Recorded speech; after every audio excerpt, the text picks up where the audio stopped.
Capítulo 1. A santidade é para você, pois o pecado não os dominará, porque vocês não estão debaixo da lei, mas debaixo da graça. Romanos 6,14. A companhia de telefone abalou o sossego da bela e fresca manhã no Colorado. No outro lado da linha estava um daqueles indivíduos absolutamente impossíveis que Deus parece ter espalhado pela terra para provar a graça e paciência dos teus filhos. Ele estava no melhor da sua forma nesta manhã, arrogante, impaciente e exigente. Desliguei o telefone cheio de revolta, ressentimento e talvez até mesmo ódio. Agarrei o meu casaco e saí para o ar fresco, tentando recompor-me. A serenidade da minha alma, tão cuidadosamente cultivada na manhã, por minha hora silenciosa com Deus, nessa manhã tinha ficado em farrapos e tinha sido substituída por um vulcão emocional volátil e fumegante. Quando as minhas emoções acalmaram, a minha ira transformou-se em absoluto desânimo. Eram só 8h30 da manhã e o meu dia estava arruinado. Não me sentia só desanimado, sentia-me confuso. Apenas 2 horas antes tinha lido a declaração enfática de Paulo: pois o pecado não os dominará, porque vocês não estão debaixo da lei, mas debaixo da graça. No entanto, apesar desta linda promessa de vitória sobre o pecado, ali estava eu, bem preso pela ira e ressentimento. Será que a Bíblia tem mesmo resposta para a vida real? Perguntei a mim mesmo nesta manhã. Com todo o coração desejava viver uma vida obediente e santa. Contudo, ali estava eu totalmente vencido por uma chamada telefônica. Talvez este incidente lhe seja muito familiar. As circunstâncias talvez tenham sido diferentes, mas a sua reação foi semelhante. Talvez o seu problema fosse irritação com os filhos, uma crise temperamental no trabalho, um hábito imoral que não consegue vencer ou mesmo alguns daqueles pecados que o assediam constantemente. Qualquer que seja o seu problema específico de pecado ou problemas, a Bíblia tem realmente a resposta para você. Há esperança. Cada um de nós pode andar em obediência à palavra de Deus e viver uma vida de santidade. De fato, como veremos no próximo capítulo, Deus espera que cada cristão viva uma vida santa. A santidade, contudo, não é só esperada, é um direito de nascença prometido a cada cristão. A afirmação de Paulo é verdadeira: o pecado não nos dominará. O conceito de santidade pode parecer um tanto arcaico para a nossa geração atual. Para algumas mentes, o próprio termo santidade evoca imagens de cabelos presos para trás, saia comprida e meias pretas. Para outros, a ideia parece associada com uma atitude repugnante no que diz: sou santo e mais santo que você. No entanto, santidade é uma ideia muito bíblica. O termo santo aparece em diversas formas, mais de 600 vezes na Bíblia. Um livro inteiro, Levítico, é dedicado ao assunto. E a ideia de santidade está entremecida em todos os textos da Escritura. Mais importante ainda é vermos que Deus ordena especificamente que sejamos santos. Levítico 11:44. A ideia exata de como se pode ser santo tem sofrido em virtude de muitos conceitos falsos. Em alguns círculos, a santidade é identificada com uma série de proibições específicas, geralmente em áreas tais como fumar e beber e dançar. A lista de proibições varia de acordo com o grupo. Quando seguimos essa vida para a santidade, corremos o risco de nos tornarmos como os fariseus, com as suas listas triviais e intermináveis de faça e não faça, e a sua atitude de autojustiça. Para outros, santidade significa certo estilo de vestuário e maneirismo. Para outros ainda, significa perfeição inatingível.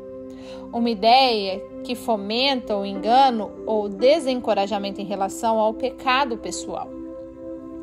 Todas essas ideias, embora exatas em certa medida, não transmitem o verdadeiro conceito de santidade. Ser santo é ser moralmente irrepreensível. É ser separado do pecado e, portanto, consagrado a Deus. O termo significa separação para Deus e a conduta apropriada aos que são separados. Talvez a melhor maneira de se entender o conceito de santidade seja notar como é que os escritores do Novo Testamento usaram a palavra em 1 Tessalonicenses 4, verso 3 ao 7. Paulo empregou o termo em contraste com uma vida de imoralidade e impureza. Pedro usou também em oposição a uma vida voltada para os desejos ímpios que alimentamos quando vivemos desligados de Cristo. 1 Pedro 1, verso 14 ao 16. João contrastou aquele que é santo com os que fazem mal e são perversos. Apocalipse 22, 11. Viver uma vida santa é, pois, viver uma vida em conformidade com os preceitos morais da Bíblia, em oposição aos caminhos pecaminosos do mundo. É viver uma vida caracterizada pelo despir-se do velho homem que se corrompe por desejos enganosos e vestir-se do novo homem criado para ser semelhante a Deus em justiça e santidade provenientes da verdade. Efésios 4, versículo 22 ao 24. Se a santidade é, pois, tão básica para a vida cristã, por que não a experimentamos mais no dia a dia? Por que é que tantos cristãos se sentem constantemente derrotados na sua luta com o pecado? Por que é que a Igreja de Cristo parece tantas vezes estar em conformidade com o mundo que a rodeia do que com Deus? Com risco de simplificarmos demasiadamente as respostas a estas questões, podem agrupar-se em 3 áreas básicas de problema. O nosso primeiro problema é que a atitude que assumimos em relação ao pecado se centra mais em nós do que em Deus. Estamos mais preocupados com a nossa vitória sobre o pecado do que com o fato de que os nossos pecados entristecem o coração de Deus. Não podemos tolerar o fracasso na nossa luta com o pecado, principalmente porque estamos mentalizados para o sucesso e não por sabermos que este pecado constitui uma ofensa a Deus. W.S. Plumer disse: nunca teremos uma visão correta do pecado enquanto não o encararmos como praticado contra Deus. Todo pecado é contra Deus nesse sentido. É a sua lei que a transgredimos, a sua autoridade que é desprezada, o seu governo que é considerado sem valor algum. Faraó e Balaão, Saul e Judas, todos disseram: eu pequei. Mas o filho pródigo que voltou disse: eu pequei contra o céu e contra ti. E Davi afirmou: contra ti somente pequei. Deus quer que andemos em obediência, não em vitória. A obediência é orientada para Deus. A vitória é orientada para nós mesmos. Isso pode parecer de pouca importância, mas há uma atitude sutil e egocêntrica na raiz de muitas das nossas dificuldades com o pecado. Enquanto não enfrentamos essa atitude e acabamos com ela, não iremos andar consistentemente em santidade. Não quero dizer com isso que Deus não deseja que experimentemos vitórias. Pretendo, sim, enfatizar que a vitória é um resultado natural da obediência. Quando nós concentramos em viver uma vida obediente e santa, experimentamos certamente a alegria da vitória sobre o pecado. O nosso segundo problema é que temos entendido erradamente que viver pela fé, Gálatas 2:20, significa que não se exige qualquer esforço da nossa parte em relação à santidade. De fato, temos mesmo apresentado a ideia de que qualquer esforço de nossa parte é da carne. A palavra de J.C. Rayleigh, bispo de Liverpool, de 1880 a 1900, podem elucidar-nos bastante neste ponto. Será sábio proclamar de forma tão direta, crua e sem qualificação, como muitos estão fazendo, que a santidade de pessoas convertidas se dá pela fé somente, e de maneira alguma pelo esforço pessoal? Ela se torna uma realidade segundo a proporção da palavra de Deus? Duvido disso. Que a fé em Cristo é a raiz de toda santidade, que o primeiro passo em uma vida santa é confiar em Cristo, que enquanto não cremos, não temos o menor sinal de santidade, que a união com Cristo mediante a fé é o segredo tanto do início como da continuação na santidade, que a vida que vivemos na carne deve ser vivida pela fé no Filho de Deus, que a fé purifica o coração, que a fé é a vitória que vence o mundo, que pela fé os antigos obtiveram bom nome. São verdades que nenhum crente bem instruído jamais pensaria em negar. Mas as Escrituras certamente nos ensinam que para seguir a santidade, o verdadeiro crente precisa exercer esforço pessoal e trabalhar tanto quanto ter fé. Temos de encarar o fato de que somos responsáveis pessoalmente pela nossa vida de santidade. Num certo domingo, o nosso pastor afirmou no seu sermão algo sobre esse assunto. Você pode acabar com esse hábito que tem te dominado se realmente o desejares.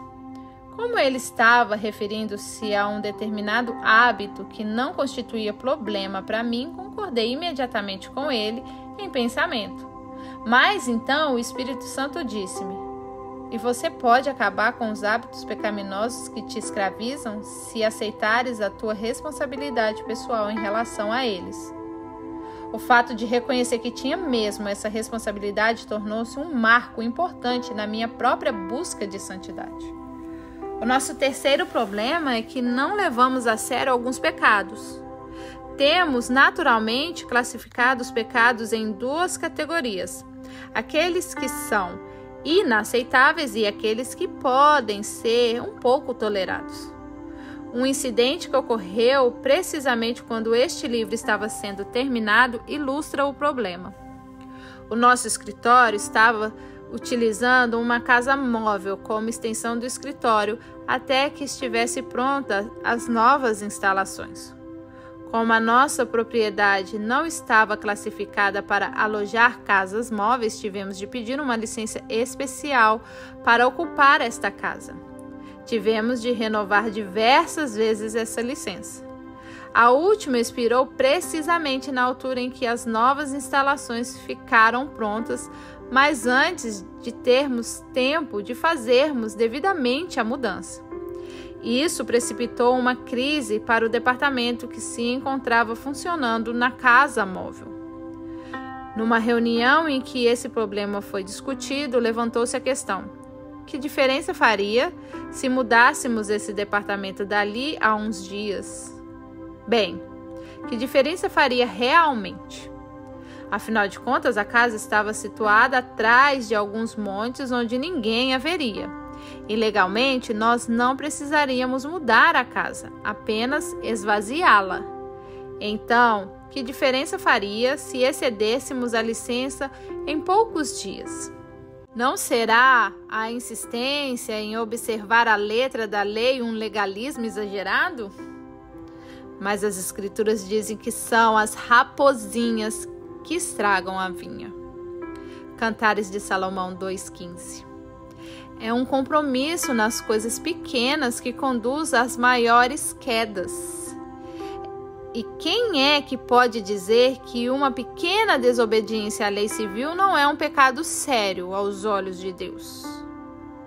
Comentando algumas das mais minuciosas leis de éticas do Antigo Testamento que Deus deu aos filhos de Israel, André Bonner disse: não é a importância de coisas em si, mas a majestade do legislador que deve constituir o padrão de obediência.